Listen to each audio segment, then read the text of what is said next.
Un nuevo programa de las provincias también existen. Parece mentira, pero el país está convulsionado por un problema judicial.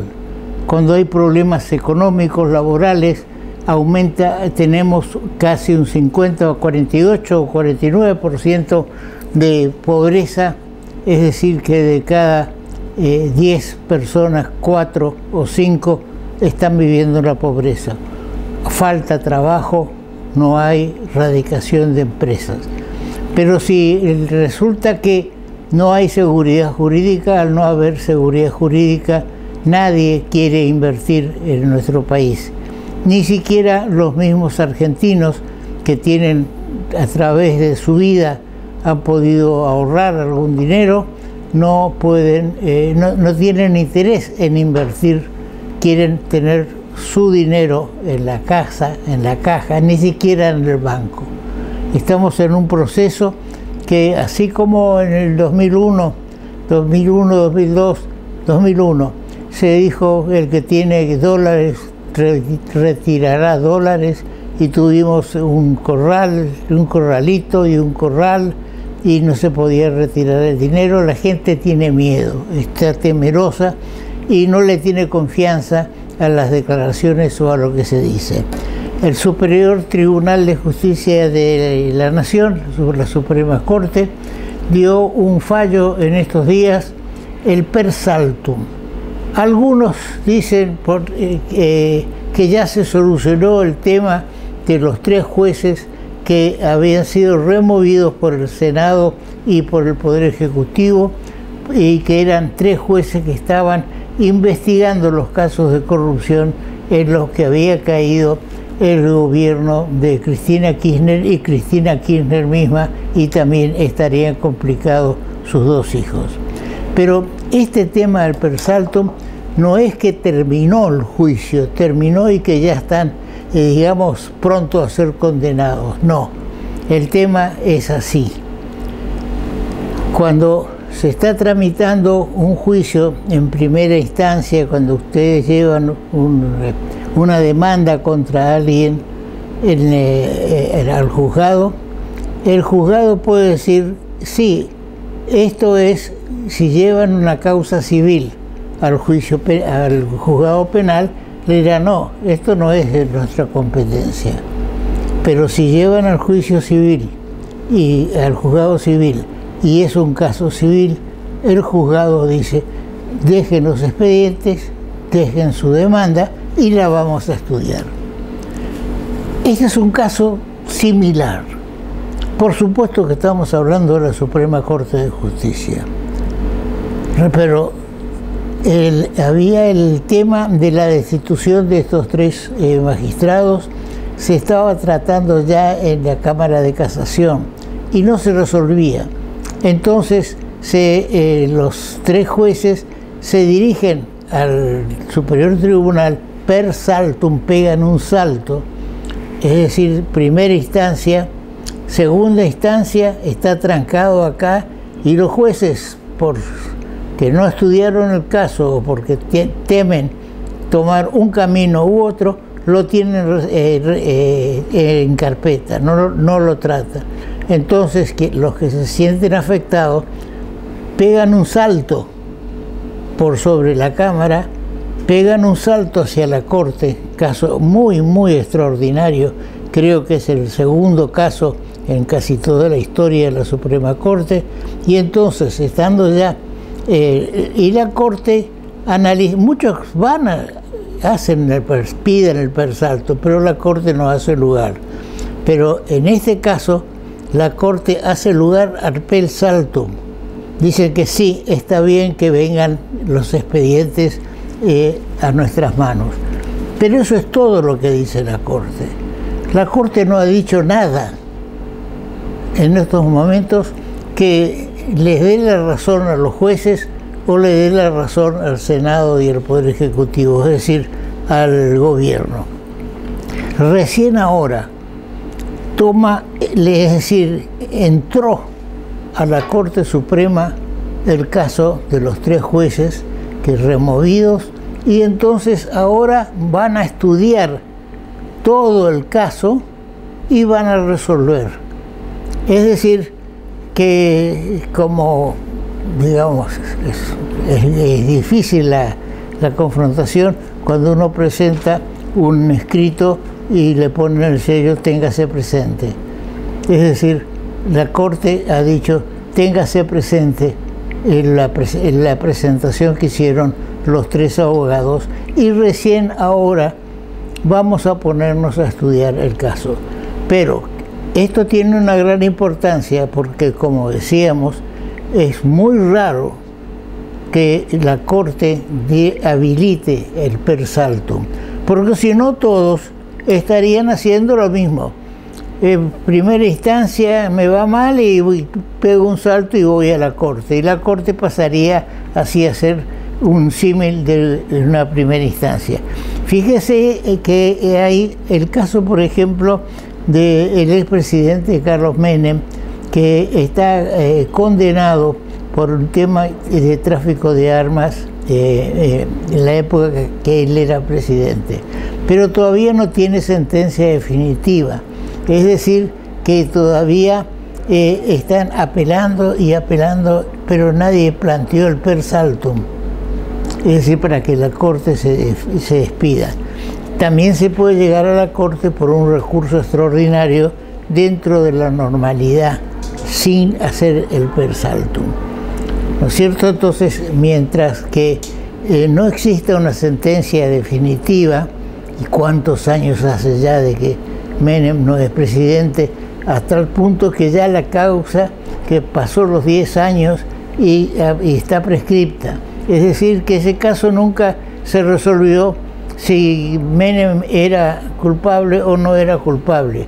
Quedó en las nubes y que no quedó, no en las nubes de Úbeda, como decía un senador hace un tiempo, en las nubes de Úbeda, y quedó ahí el expediente. De tal forma que Carlos Menem puede seguir en estos días todavía como senador nacional. El senador nacional era el hermano, y el hermano renunció a su banca para que quede vacante, se elija nuevamente y lo eligieran a Carlos Menem como senador. Con eso adquirió fueros y entonces estamos en esta situación. También hay otro senador que está suspendido o con licencia en la Cámara del Senado porque tiene juicios en Tucumán por abuso sexual con una sobrina. Todo esto nos habla mal del Congreso, porque nosotros cuando pensamos en la legislatura, en el Congreso, pensamos que son los que nos van a dictar las leyes, pero lamentablemente el Congreso son contadas las leyes que tienen su origen en el Congreso. Se limitan a esperar que el Poder Ejecutivo mande un proyecto de ley y entonces el Congreso se aboca al análisis de ese proyecto. Pero no hay, son muy pocas los casos en que son los legisladores los que plantean una cuestión.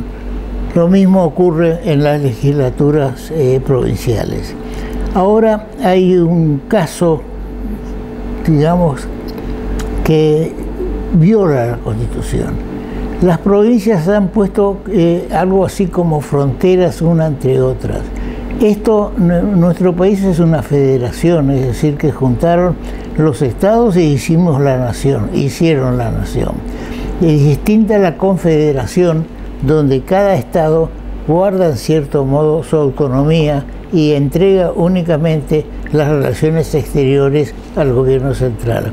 Ahora, hoy casualmente, se anuncia que van a comenzar los vuelos regulares de aerolíneas o de las otras firmas, los vuelos de cabotaje, pero tienen que pedir permiso a las provincias para poder hacer digamos, para poder venir a Corrientes, a Resistencia de Habán, o para ir a Neuquén o a Salta, lo que sea. Y también está el caso de los transportes terrestres. los ómnibus que de larga distancia tienen que pedir, la nación tiene que pedirle a las provincias que levanten las fronteras provinciales, algo inaudito en nuestro país, fronteras provinciales. Una provincia, en los más casos conocidos son el de San Juan y San Luis, que levantaron, barreras para que no haya circulación. Que es por el caso del virus, sí, es posible, pero hay que buscar la forma de que se haga un control conjunto para que no se demore tanto. Una encomienda de Mendoza a Corrientes demora más o menos 15 días. Eso por los distintos paros que tiene que ir soportando. Una noticia de último momento: el presidente de los Estados Unidos actual y su señora están con coronavirus. Bien, vamos a un corte y seguimos.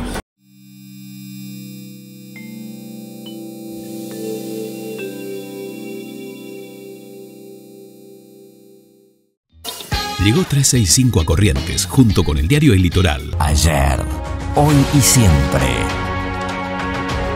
Banco, el Banco de Corrientes. Municipalidad de la Ciudad de Corrientes, latiendo juntos.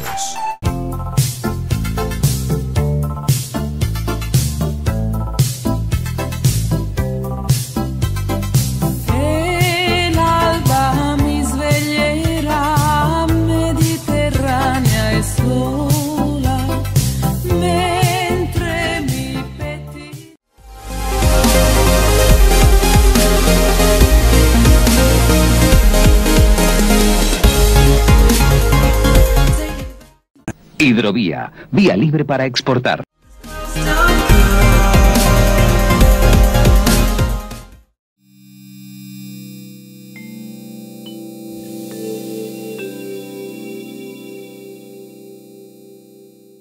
Estamos en un año en que los problemas jurídicos y la justicia está en primer lugar entre los problemas que el país afronta.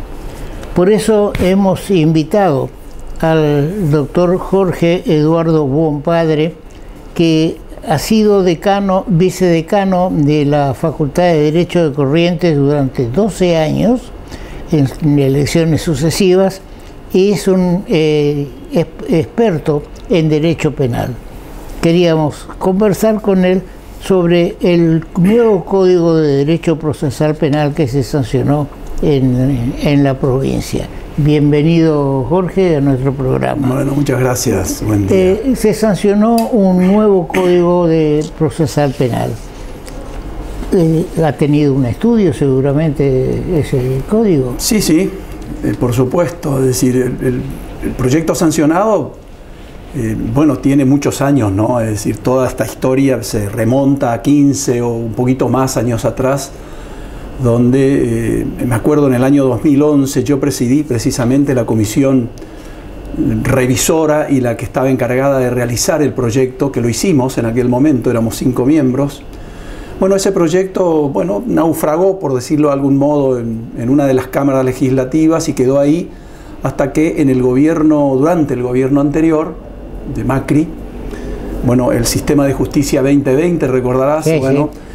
Donde, digamos, lo primero que se hizo fue un proyecto de Código Procesal Penal Federal para toda la nación y después para las provincias, digamos, un código similar. Y en ese entonces el proyecto vino a parar acá, ese proyecto de este gobierno, que se juntó un poco con el nuestro. Yo trabajé mucho con el senador Brear y otros colegas en ese proyecto y bueno, y en noviembre del año pasado se sancionó el nuevo código que bueno, está progresivamente entrando en vigencia en distintos espacios, digamos, territoriales de la provincia. Sí, ese es un problema que a mí me preocupa, un problema que me preocupa. ¿El código es mejor, es bueno para el detenido, para el delincuente o no? Yo diría es ventajoso para la ciudadanía en general. Obviamente que aquel que está involucrado en un proceso penal, el imputado, pero también está la víctima, es un código que tiene una mirada muy amplia y muy generosa para la víctima. Se establecen en forma específica los derechos de las víctimas, también los derechos del imputado en un pie de igualdad, digamos. Esa sería la ventaja mayor entre las dos partes que se enfrentan en un proceso penal, ¿no? Tiene sus ventajas, indudablemente, sobre todo en los plazos, son mucho más breves, de manera que permite resolver los conflictos sociales con mayor rapidez, mayor eficacia, porque la rapidez también implica la eficacia del sistema, digamos. Por supuesto. Pero, y además los términos son perentorios, desaparecen aquellos viejos términos ordenatorios que permitía, digamos, a los jueces extender desmesuradamente, en forma exagerada, los plazos. Hoy el término es perentorio con este código y dentro de ese término se tiene que resolver la situación. Sí, yo comentaba en mi editorial el caso de Carlos Menem, que al final que prescribió la causa por el contrabando de armas, porque fue de un momento a otro una apelación muchos a otra, años. Muchos años. Ahora, yo me pregunto, ¿por qué, si es que tiene esas ventajas y otras más que seguramente tendrá la nueva ley, el nuevo, ¿por qué se aplica por circunscripciones? Parecería que es una consecuencia de lo que está pasando en las provincias con el tránsito, que hay como fronteras, porque este código, el nuevo código se está aplicando en la circunscripción de Paso de los Libres. Así Después se aplicará en otro, y las estimaciones es que acá en la ciudad, en la primera circunscripción, se aplicaría recién en el año 2022. Es así. Ahora, en principio es así. Ahora, ¿cómo es posible que se haya una ley provincial que se aplica en una ciudad o en otra? Ahora, a ver, eso puede tener varias miradas, ¿no? Varias explicaciones. Yo creo que establecer la vigencia de un código, de una ley, en forma progresiva, como en este caso, y teniendo en cuenta los espacios territoriales, yo creo que tiene sus ventajas y sus desventajas. Tal vez muchos más estas últimas que las primeras. A ver, una ventaja podría ser que permite a la autoridad de aplicación, que sería el Superior Tribunal de Justicia, que es el que tiene a su cargo la implementación de todo el, poner en marcha todo el procedimiento penal nuevo, digamos, permite sacar conclusiones a través de una experiencia piloto, como si fuera un banco de pruebas, digamos, ¿no es cierto?, que le puede servir obtener los resultados, las consecuencias de esa programación, digamos, territorial de la ley, y bueno, e ir corrigiendo los posibles errores. Se me ocurre que esa puede ser la única razón por la cual se dispuso, digamos, esta modalidad de vigencia. Yo creo que la desventaja mayor reside en que podría hacer pensar justamente a los delincuentes a ver dónde cometer el delito, claro, digamos. ¿Dónde conviene? Si conviene en la circunscripción donde está en vigencia un código o en la otra en que sigue en vigencia el viejo código. Correcto. Es decir, entonces hacer todo un análisis comparativo, que los delincuentes lo hacen. Sí, por supuesto. Lo hacen así. Eso lo sabemos por experiencia en nuestra vida profesional, ¿no? De tantos años en el ejercicio de la profesión.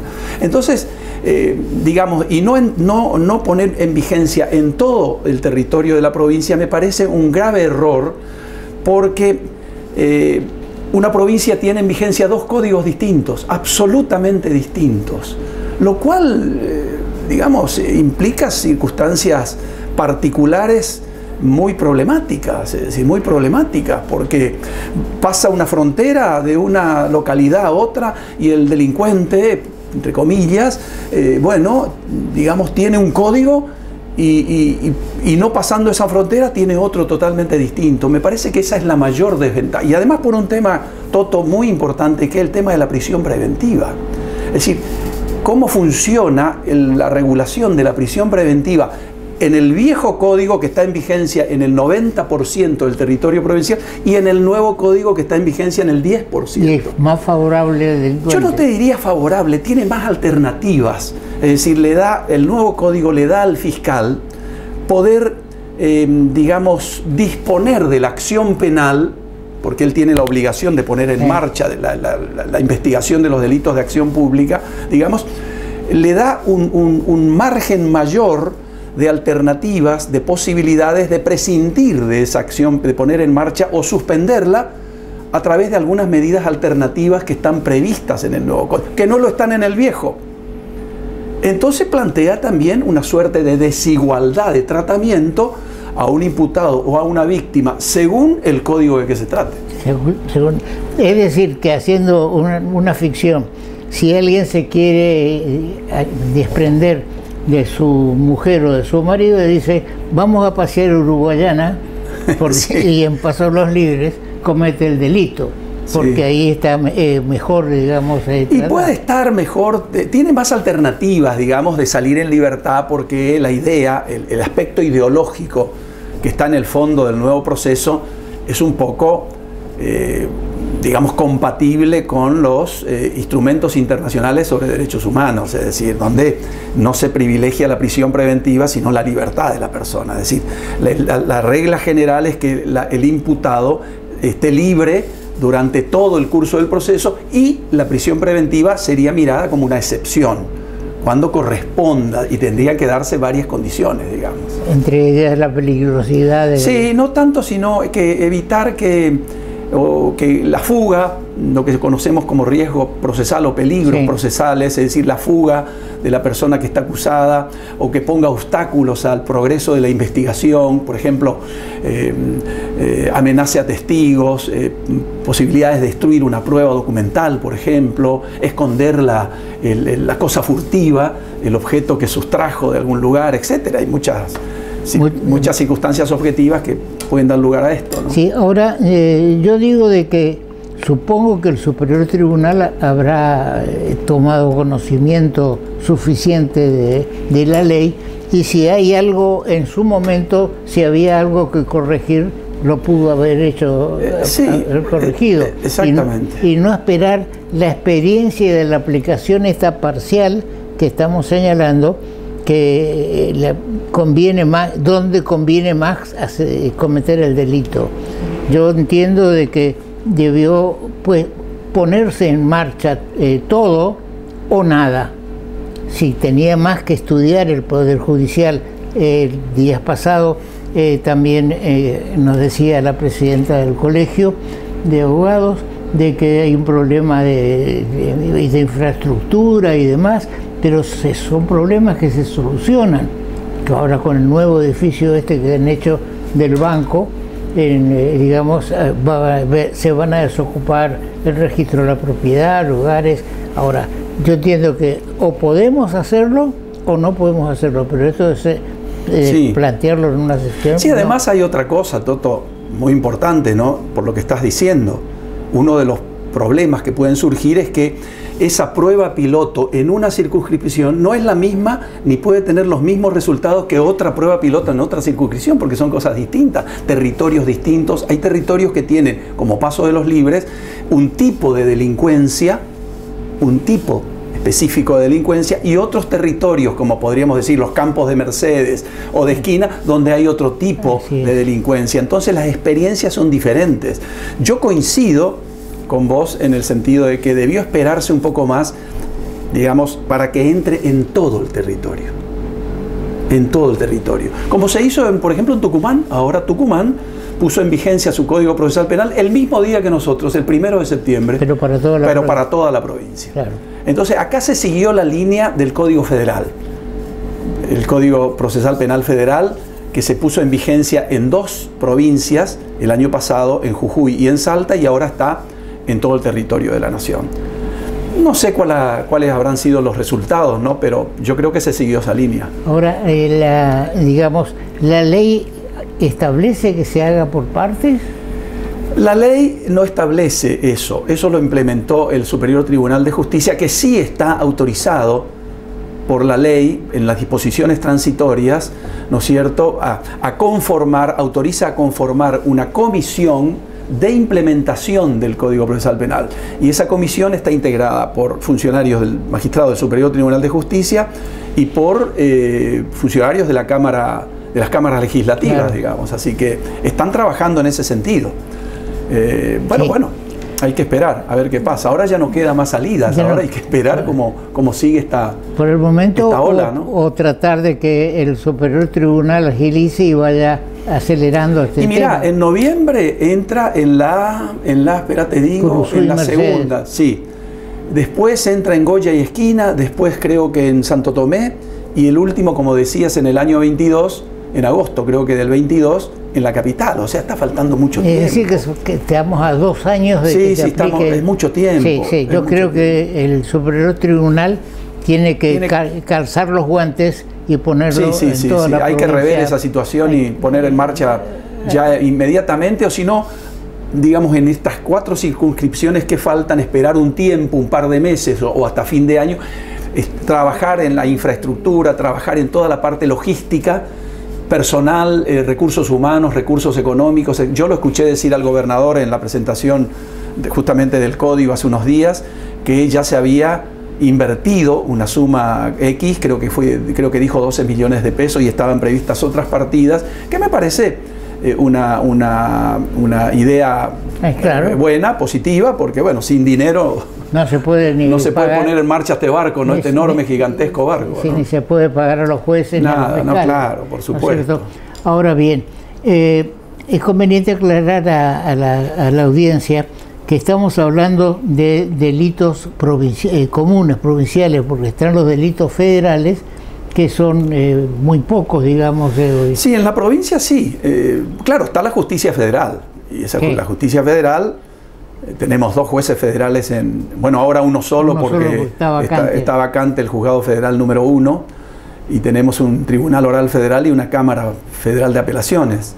Es todo lo que hay. ¿Por qué no le explicas a la audiencia cuáles son los delitos federales? Los delitos federales acá en la provincia son, entre otros, el contrabando, la trata de personas, el tráfico de personas, algunos delitos económicos y tributarios, es decir, la parte impositiva, digamos, y no recuerdo qué otro.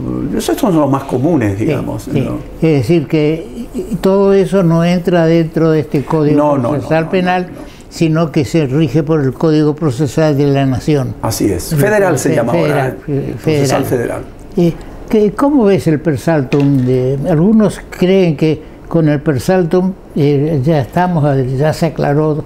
El per saltum yo lo explicaba como lo explico como una instancia dentro del proceso, pero no significa que los jueces ya dijeron este tiene razón y este no. Sí. Es así la historia, ¿no? Sí, digamos, no soy especialista en estas cuestiones que me preguntas, sí, pero bueno, el per saltum es una creación, fue pretoriana en sus orígenes porque no estaba prevista, ahora está prevista con una ley para el proceso civil, ¿no es cierto?, que permite que una persona que ve perjudicados sus derechos puede saltar el salto de instancia, digamos, el per saltum, las instancias inferiores, e ir directamente a la Corte, evitando que el recurso extraordinario federal, que claro, es la vía directa, sí, tradicional, digamos, para llegar a la Corte. Pero es más lenta.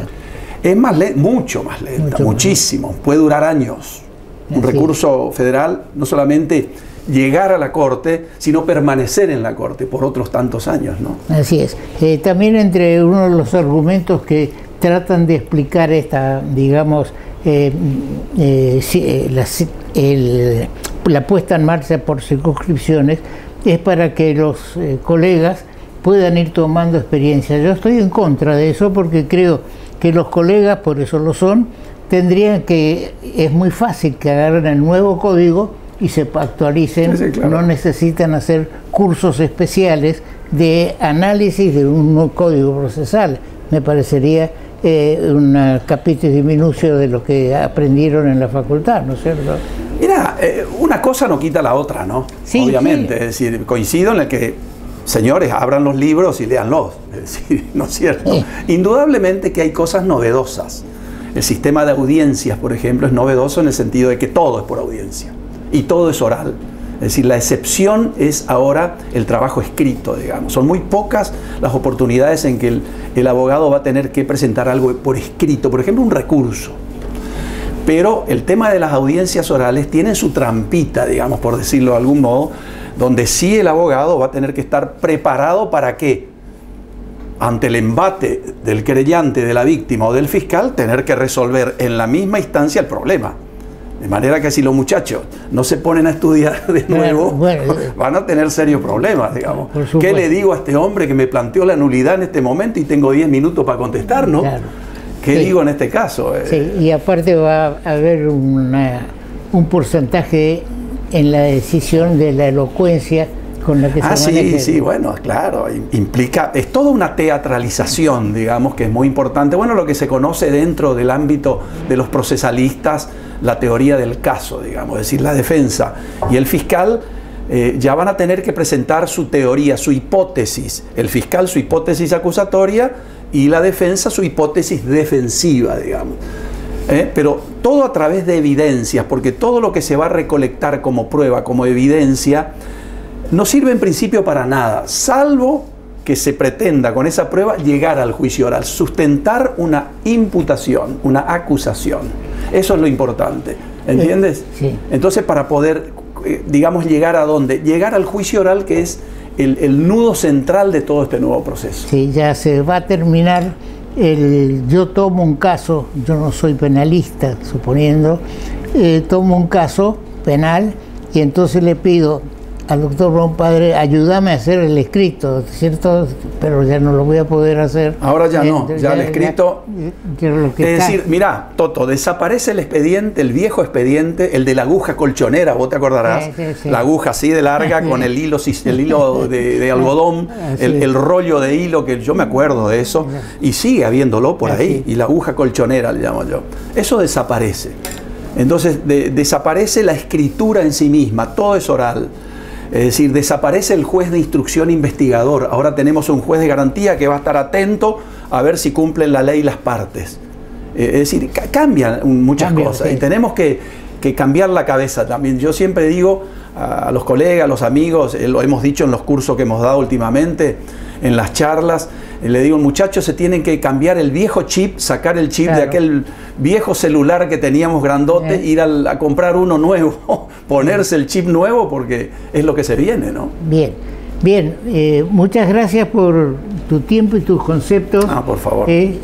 Siempre valoramos tu actuación profesional. Yo prácticamente ya estoy retirado de la profesión, pero siempre es bueno traer a la mesa a juristas que se hagan entender, porque se puede ser un gran jurista y no saber entrar en la población y hablar en difícil, y entonces con eso no ganamos nada. Y yo creo que vos sos uno de los que se expresa con mayor claridad y por eso te hemos invitado. Te agradezco mucho. Bien, muchas gracias. Gracias a vos, Toto. Y seguimos por con esta el invitación. programa.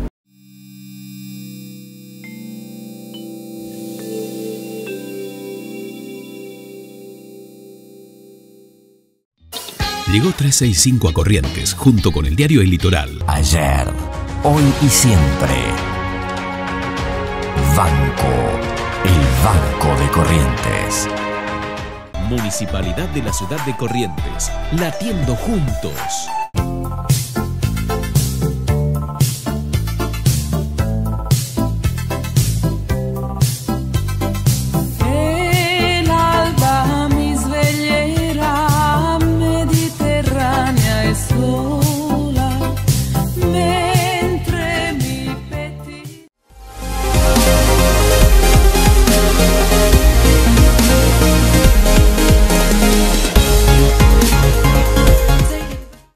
Hidrovía, vía libre para exportar.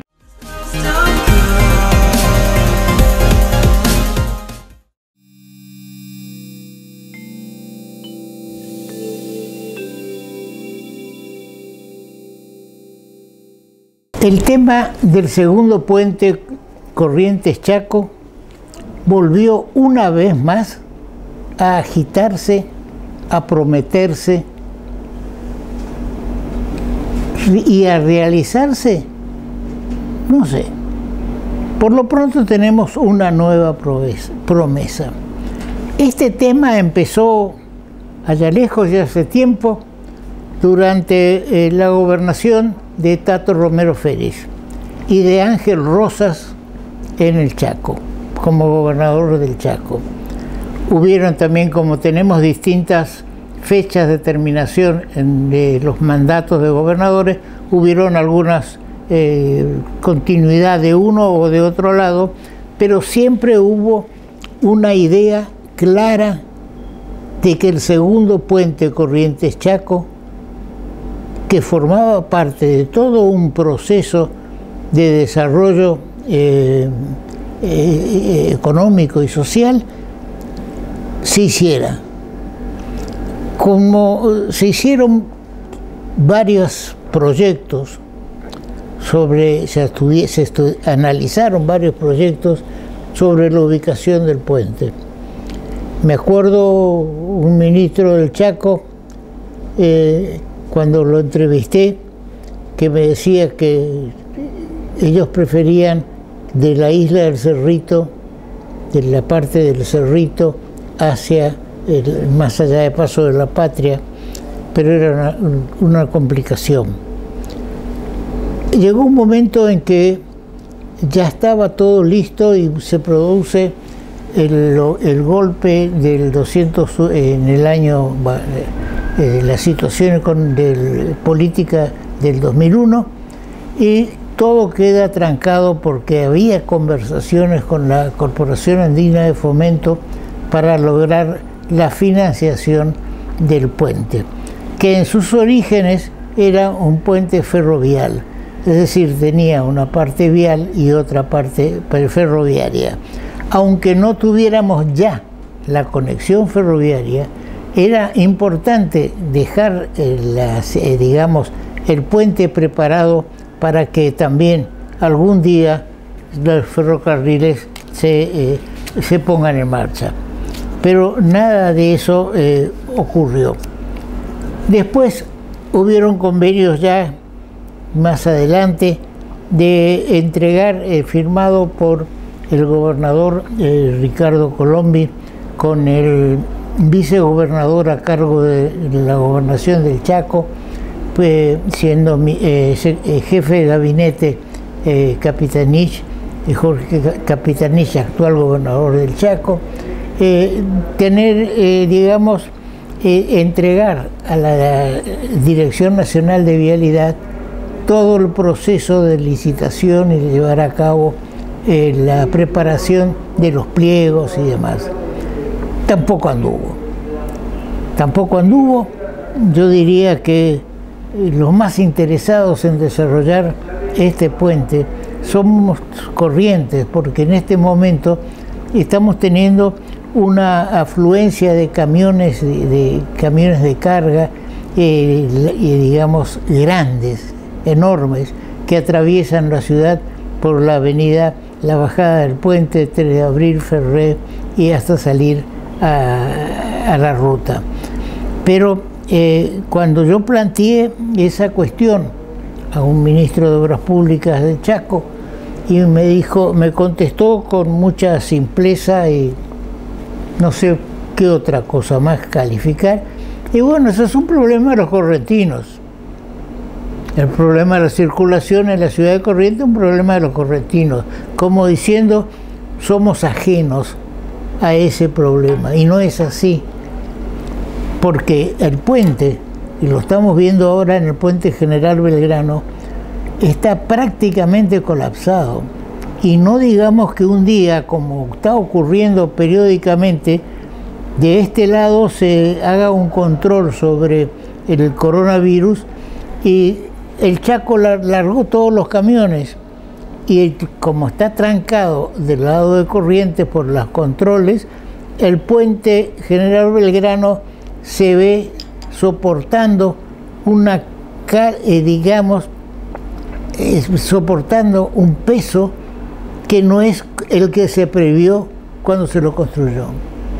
Incluso hay un cartel del lado del Chaco que dice precio máximo 5 toneladas sobre el puente, pero tampoco hay una balanza, digamos, que pudiera controlar el peso de los camiones.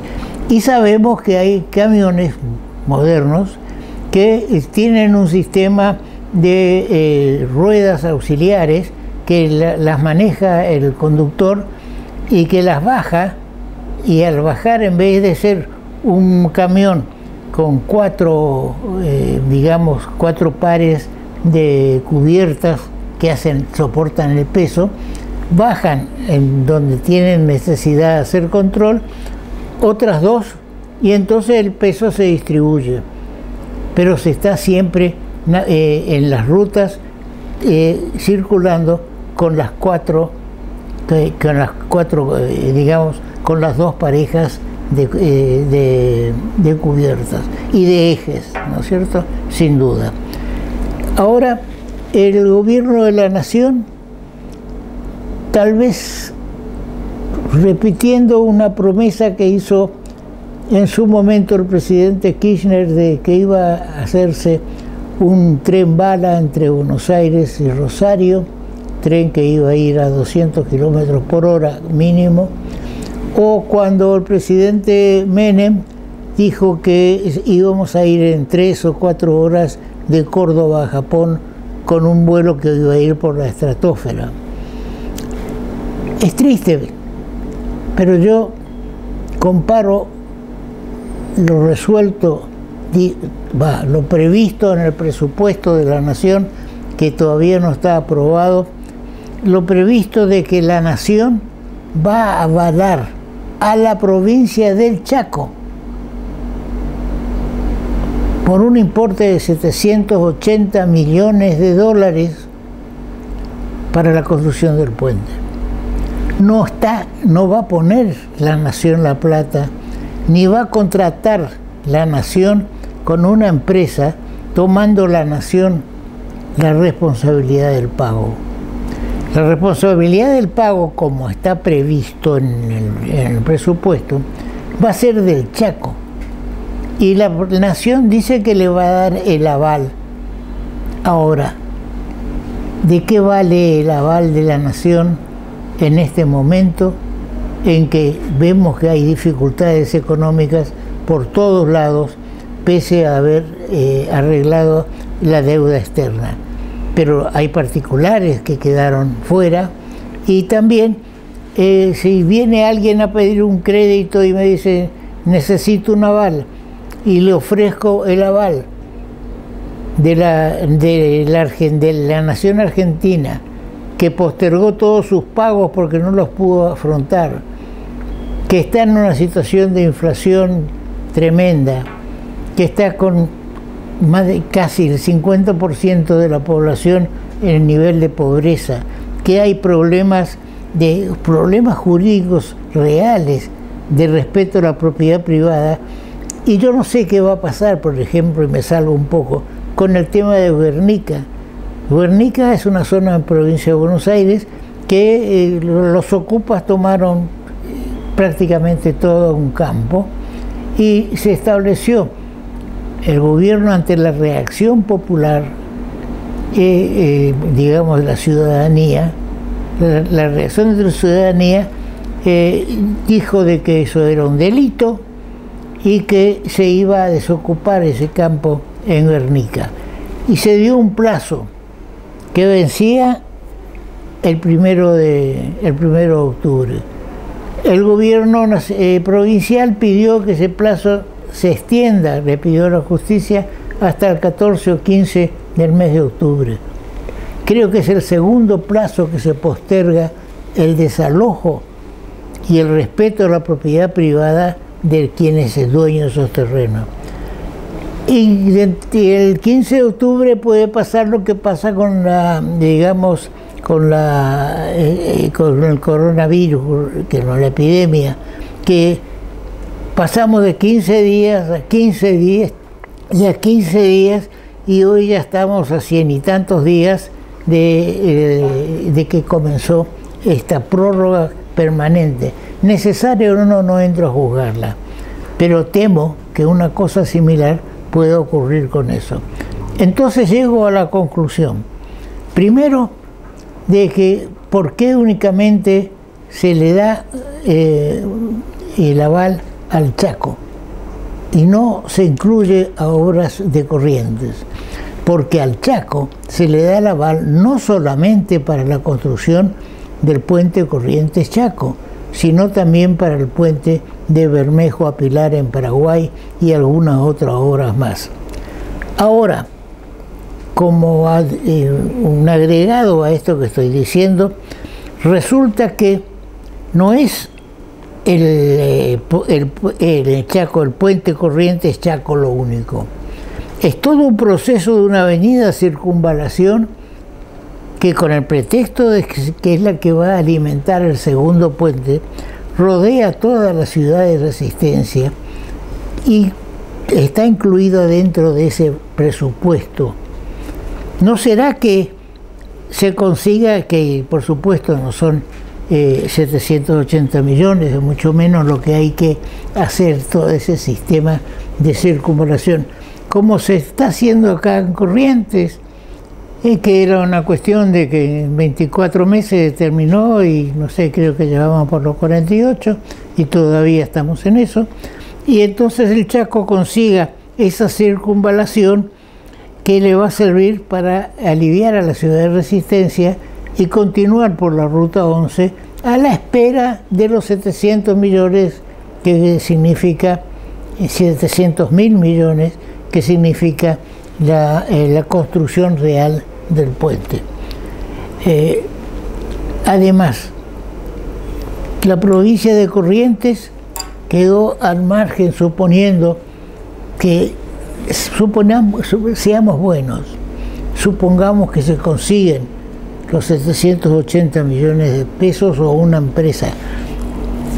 Quien tiene más posibilidades de esto son las empresas chinas, que están por darle 5.000 millones de dólares a la Argentina como un préstamo para salir de esta situación de ahogo.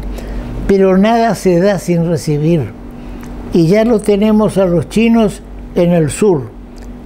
Los chinos se están preparando para participar de la licitación del dragado y balizamiento de la hidrovía Paraguay-Paraná. También hay quienes dicen que ya hay conversaciones para el segundo puente. Es decir, que nos estamos, por razones económicas y financieras, nos estamos acoplando a lo que en algún momento se llamó y se llama ahora la ruta de seda, es decir, a depender mucho de China, lo cual no es peligroso. Es peligroso porque China tiene una concepción tanto del derecho de la propiedad como de la acción de las empresas privadas y demás, muy distinto al nuestro. Bien, ahora yo estuve de viaje cuando se podía viajar, el dólar estaba a 40 pesos, hoy está a 150 pesos. Hay una diferencia, hoy ya no se viaja. Y he visto los puentes que unen a Turquía con la parte de Europa, porque Turquía tiene un pedazo de su territorio en el continente europeo y el resto en el continente, lo que podríamos llamar africano. Y la cantidad de puentes que cruzan el mar de Mármara no es un puente común, no es un puente común, pues es el mar y tiene una parte colgante 3 o 4 veces lo que es nuestro puente. Esa es la colgante. Hay 2 puentes que se utilizan para tráfico liviano y se estaba construyendo, ya debe estar terminado, un tercer puente únicamente para camiones de carga, para que puedan transitar. Es decir, que va a estar calculado las columnas, la parte colgante, toda, para un peso determinado, que no es lo que ocurrió acá con el puente General Belgrano. Se previó un puente para los camiones, el tráfico que había en ese momento, Pero ¿cuántos años hacen? Si no me equivoco, debemos estar cerca de los 50 si ya no los pasamos. Entonces, cuidemos por lo menos el puente General Belgrano. Lo decimos una y otra vez, desde la Comisión Pro Segundo Puente, al Cabildo Abierto, venimos insistiendo ante Vialidad. Pongan una báscula del lado del Chaco, del lado de Corrientes, de cualquier lado, que controle el peso que puede soportar este puente. Y si se trancan Corrientes por un control epidemiológico, entonces el Chaco ya sabe que se está trancando, entonces que no deje pasar más camiones hasta completar, lo hemos visto muchas veces, hasta completar la parte, todo el puente cubierto por camiones. ¿Cuánto aguanta el peso ese puente? Bien, queremos dar nuestra satisfacción de que estemos ahora una vez más hablando del segundo puente. Satisfacción que es relativa, porque no estoy seguro de poder ver el segundo puente, que es uno de mis anhelos o mis objetos en lo que resta de vida, de ver que el segundo puente, por el cual hemos luchado muchos hemos luchado para que se concrete. Esperemos tener mejores noticias sobre este tema para el próximo programa. Será hasta entonces.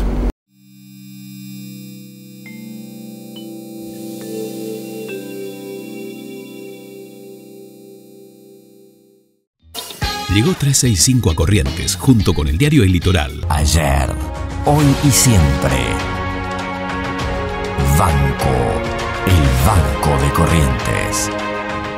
Municipalidad de la ciudad de Corrientes, latiendo juntos.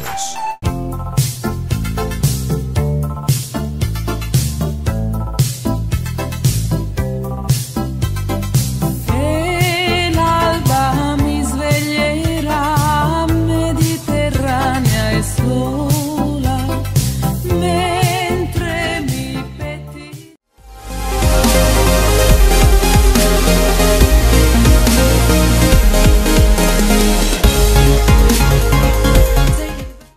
Hidrovía, vía libre para exportar.